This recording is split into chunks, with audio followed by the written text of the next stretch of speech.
Welcome to this week's Behind the Poem. Today I'm sharing a poem called Reeling that I wrote 2 years ago. It explores the tension between grief and other kinds of trauma.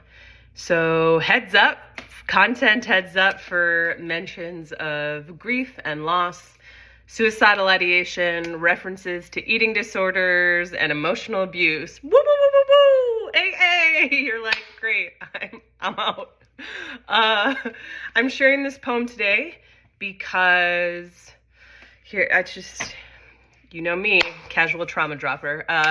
Tomorrow marks 21 years since my younger brother Josh died, and today is the day that he was hit by a car. So it was October 6th, 2002 that he was hit by a car while walking on a sidewalk, and he died the next day, October 7th. So 21 years, and as I cried myself to sleep last night, clutching his sweatshirt that makes an appearance in this poem, I was thinking about, like,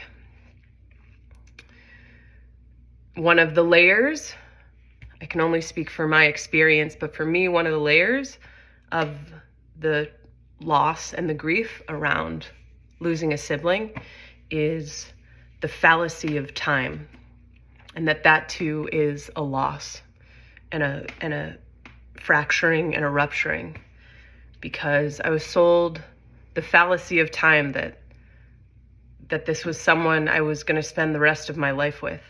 And to have had that cut short at such a young age, there's a pain about that, the way in body in this lifetime he remains the same age. There is a limit to photographs and memories, and the older I get, the further we move in time, the more cycles of year that exist.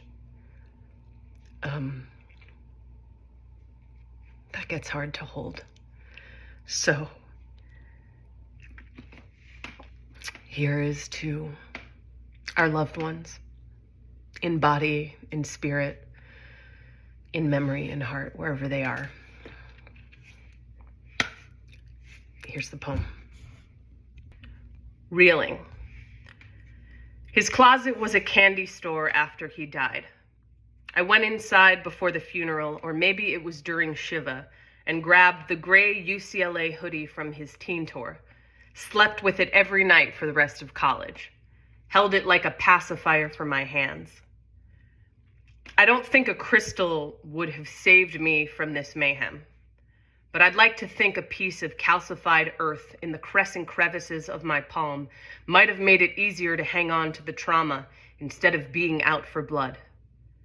Every day, I pray for raindrops on the surface of a still-tide freshwater lake, preferably in Maine. Every day, I wake up to the 35mm movie reel looping in my brain. The cycle of abuse is on repeat, just like the way I check my stomach every single morning after I wake up and pee, even though I haven't stuck my fingers down my throat since I was 21. Old habits just don't seem to fucking die. And I'd obviously rather that the cycles of abuse that continue to plague me from relief could have died instead of my brother. But here we are. My would-be 34-year-old brother is dead, and I am still waking up to the same trope of trauma every day. For some reason, all the grief is less responsible for making me want to leave my body than the abuse. The abuse is a soaked-in shoe, a soaked-in sock, the most annoying fucking aspect of a storm. But when the storm is on another body of water, passing the circuitous cycles of liquid from a calcified cloud into a pool that is vesseled by the earth, oh, how that raindrop is a crystal, rather than the annoying ass water making my shod feet otherwise cold. Thank you so much for tuning in, and thank you for being you, whoever you are, wherever you are. Amen.